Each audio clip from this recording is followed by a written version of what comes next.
Der var engang en søster Heidi og en søster Tina, som havde et stort problem. De vidste ikke, hvad de skulle give deres skønne forældre til jul. De tænkte og tænkte. Hvad kan to mennesker, som har alt og i deres bedste alder dog ønske sig? Pludselig fik de en idé.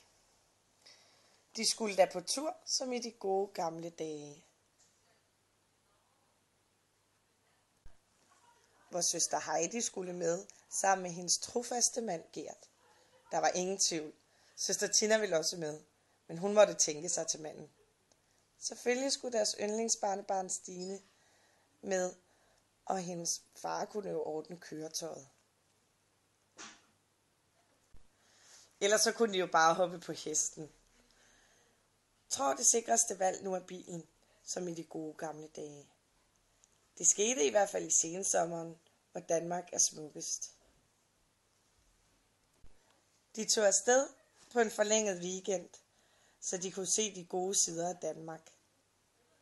Det var også på den tid af året, hvor de bedste sommerhuse var frie. Det vigtigste var i hvert fald, at der var plads til hele familien. De to søstre var glade, for de kunne godt lide at være i familiens skød.